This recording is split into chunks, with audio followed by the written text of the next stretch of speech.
So hopefully you watched the introductory video about the tigers in the wild, um, and you got a little bit of a glimpse of, where they should be living.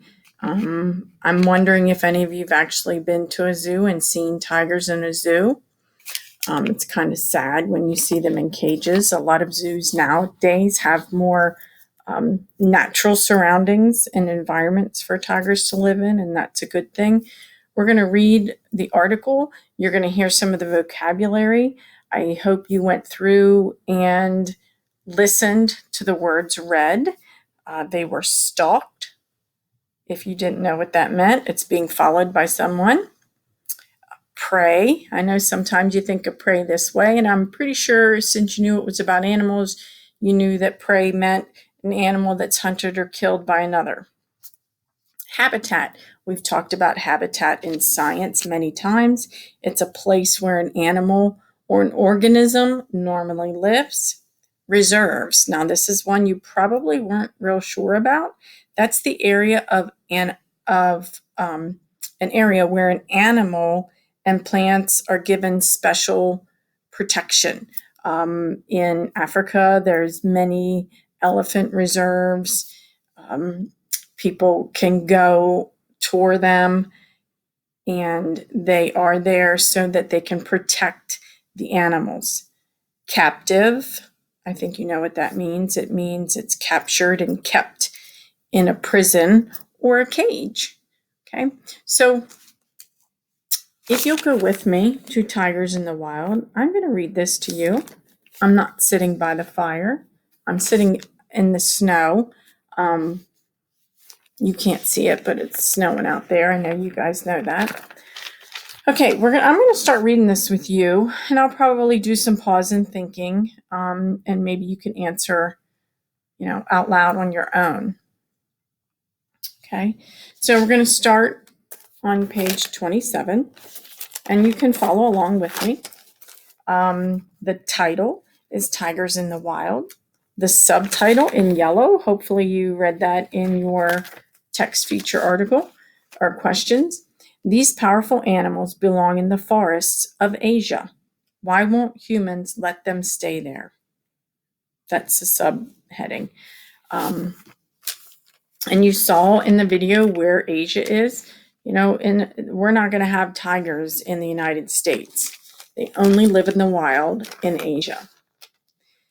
A century ago, tigers ruled the jungles and grasslands of Asia. These powerful cats hunted wild pigs and deer. They stalked their prey until they got close. With a burst of speed, they attacked. The chase was over with a single bite to the neck. Kind of gruesome, but true. There was just one enemy tigers couldn't handle. These enemies ran slowly. They had weak jaws and no claws. But they had something far more powerful: bulldozers and guns. With those weapons, humans have nearly wiped out tigers in the wild. In 1900, about 100,000 tigers roamed across Asia. Today, fewer than 4,000 are left. Can anything be done to keep these amazing animals alive? Let's find out. Rulers of the jungle. That makes you believe they were king of the jungle. It's hard to believe that such a mighty creature could be in danger of dying out. Tigers are the third largest meat eaters on land. Only brown bears and polar bears are bigger. Siberian tigers can grow up to 13 feet long and weigh more than 600 pounds. But tigers face many dangers in the wild. Cubs spend 2 years with their mothers before going off to live on their own. During that time, their mothers often have to leave them to hunt. That puts the cubs in danger of attacks by wild dogs and other tigers. Sometimes the mothers can't find enough food. Only half the cubs survive past the age of 2. On the run. Tigers may face plenty of natural dangers, but humans are by far the biggest threat.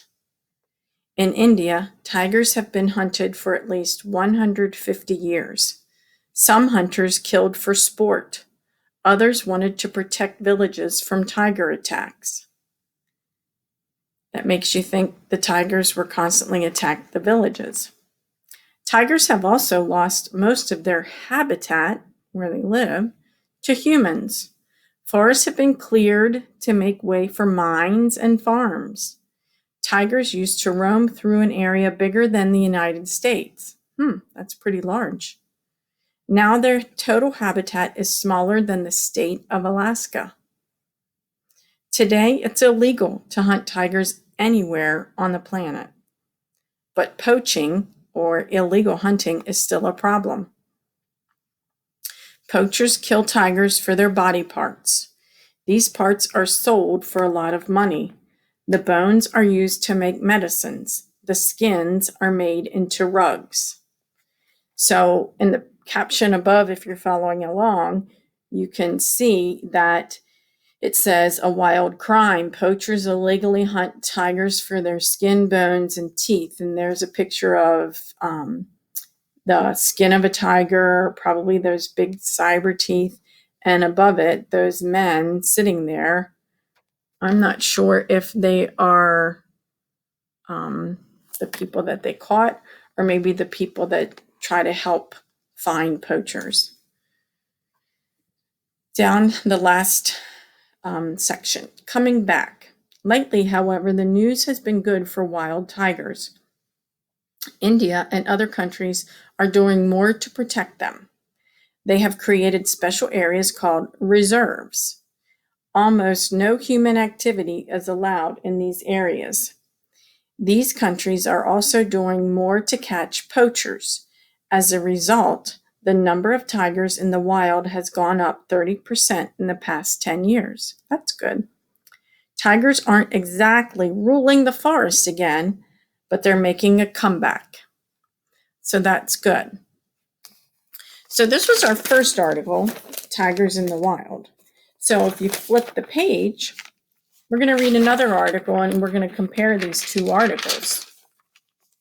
Tigers next door. Well, if I had a tiger next door, I'd be a little afraid. But as you see, as the subheading, it says you're now more likely to see a tiger close to home than you are in Asia.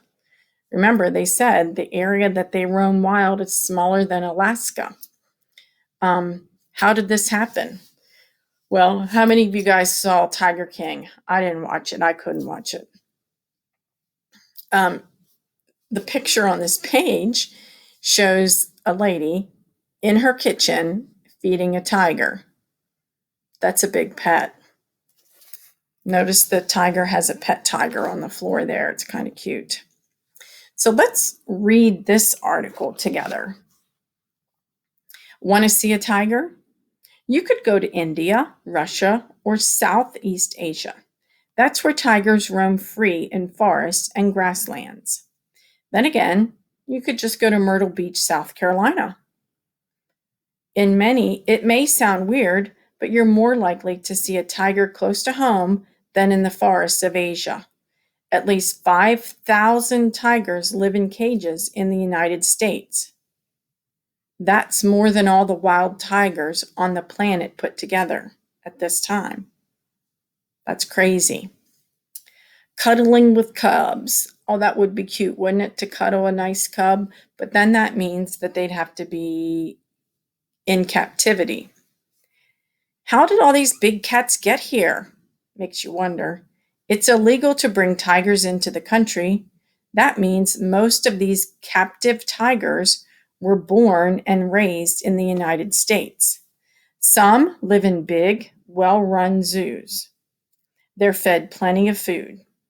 They're given good care. Visitors aren't allowed to get close to them.